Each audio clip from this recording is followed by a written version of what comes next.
আসসালামু আলাইকুম ভিউয়ার্স। আজকে আপনাদের সাথে শেয়ার করব খুবই সাধারণ অল্প সময়ে ঝটপট হয়ে যায় এমন একটা রেসিপি। ঈদে যে কোনো উৎসবে আপনারা চাইলে এই রেসিপিটা যে কেউ ট্রাই করতে পারেন। আজকে আপনাদের সাথে শেয়ার করব মালাই কেকের রেসিপি। আশা করছি রেসিপিটা দেখে খুব সহজে আপনারা এখন থেকে মালাই কেকটা তৈরি করতে পারবেন।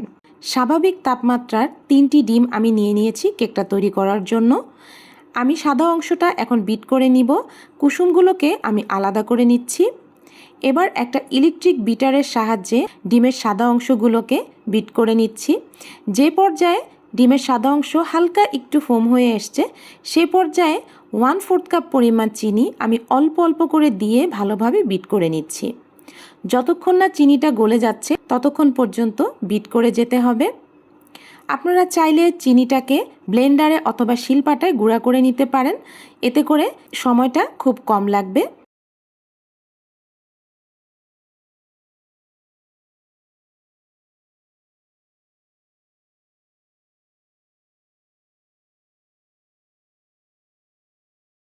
যে পর্যায়ে চিনিটা ভালো করে গলে যাবে, আমি এখানে অ্যাড করে দিব 1 চা চামচ পরিমাণ ভ্যানিলা এসেন্স। তো ভ্যানিলা এসেন্সটা দিয়ে দিলাম। আপনারা চাইলে ভ্যানিলা এসেন্স যদি হাতের কাছে না থাকে, সে পর্যায়ে 2টো এলাচি ভালোভাবে গুঁড়া করে সে পাউডারটা এখানে দিয়ে দিতে পারেন। এ পর্যায়ে দিয়ে দিলাম ডিমের কুসুম। আর ডিমের কুসুম দেওয়ার পরে কিন্তু বেশিক্ষণ আর বিট করা যাবে না। তো কিছুক্ষণ একটু ভালোভাবে বিট করে ডিমের কুসুমটাকে ডিমের সাদা অংশের সাথে মিশিয়ে নিলাম। এবার আমি বিটার মেশিনটা বন্ধ করে দিয়ে শুকনো উপকরণগুলো মিশিয়ে নিচ্ছি। দিয়ে দিলাম উঁচু করে 1/2 কাপ পরিমাণ ময়দা, সাথে 1 চা চামচ পরিমাণ বেকিং পাউডার। এবার ভালো করে চেলে দিয়ে দিলাম। ডিমের সাথে ভালো করে মিশিয়ে নিচ্ছি শুকনো উপকরণগুলো। দেখে হয়তো বুঝতে পারছেন আমি একটু ফাস্ট ফরওয়ার্ড দিয়েছি যাতে সময়টা একটু কম লাগে। আমি কিন্তু খুব স্লোলি এটা মিশিয়েছি, আর কিভাবে মিশাচ্ছি দেখেই হয়তো বুঝতে পারছেন। ডিমের ফোমটা যাতে নষ্ট না হয় সেভাবে মিশিয়ে নিতে হবে।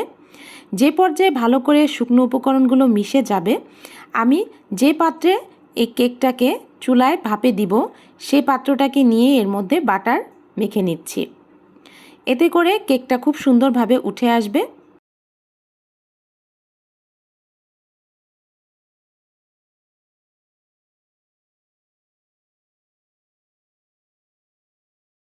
বাটার মাখানো হয়ে গেলে একটু উপর থেকে আমি কেকের ব্যাটারটা ঢেলে দিচ্ছি।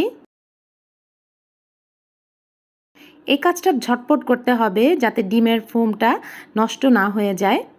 ডিমের ফোমটা সুন্দর থাকলে কেকটাও খুব সুন্দরভাবে ফ্লাফি হবে, খুব সুন্দরভাবে কেকটা ফুলবে। ভালোভাবে চারদিকে আমি ছড়িয়ে দিচ্ছি।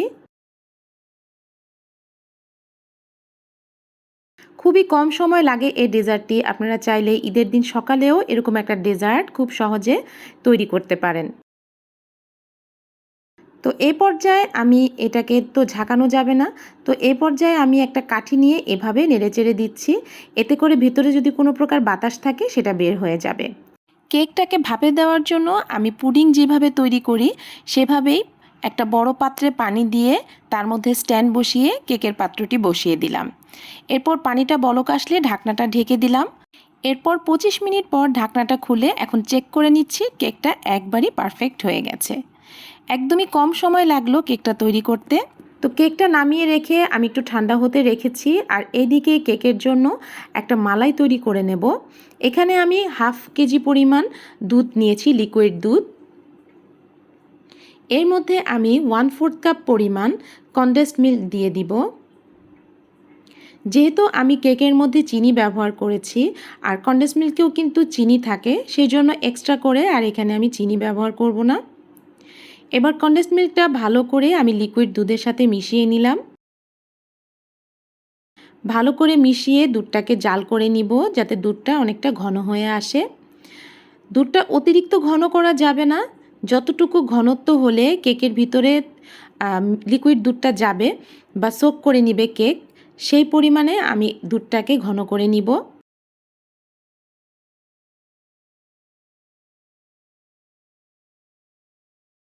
তো এই পর্যায়ে কিন্তু দুধটা প্রায় ঘন হয়ে গেছে, নামিয়ে নিলে কিন্তু আরও ঘন হয়ে যাবে। আর বেশি ঘন করে নিলে কিন্তু দুধটা সোক করবে না কেক। তো সেই জন্য আমি দুধটাকে এই পর্যায়ে নামিয়ে নিলাম। এবার একটা টুথপিকের সাহায্যে কেকটাকে ভালো করে এভাবে আমি খোঁচা খোঁচা দিয়ে ছিদ্র করে দিচ্ছি। এতে করে কেকের ভিতর খুব সুন্দরভাবে আমি যেই মালাইটা তৈরি করেছি সেটা ঢুকবে। তো গরম গরম যে মালাইটা তৈরি করেছি সেটা এখন কেকের মধ্যে দিয়ে দিলাম। এই কাজটা কিন্তু গরম থাকা অবস্থায় করতে হবে, এতে করে কেকের ভিতরে খুব সুন্দরভাবে মালাইটা যাবে।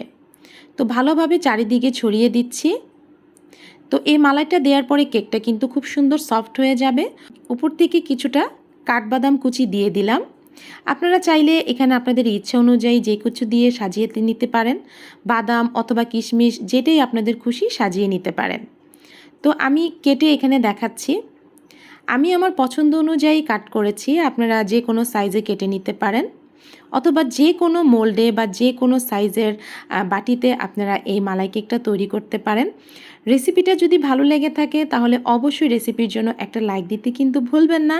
আর আপনাদের কাছে অনুরোধ থাকবে রেসিপিটা ট্রাই করার জন্য। ভালো থাকবেন, সুস্থ থাকবেন। আবারও চলে আসব সহজ কোনো রেসিপি নিয়ে। নতুন যারা রাঁধুনি আছেন তাদের খুব সুবিধা হবে এই ধরনের রেসিপিগুলো ট্রাই করতে। আমার রেসিপিগুলো আপনাদের কাছে কেমন লাগে অবশ্যই কমেন্টে জানাবেন। ভালো থাকবেন, সুস্থ থাকবেন। চ্যানেলটা সাবস্ক্রাইব করে আমাদের পাশে থাকবেন। আল্লাহ হাফেজ।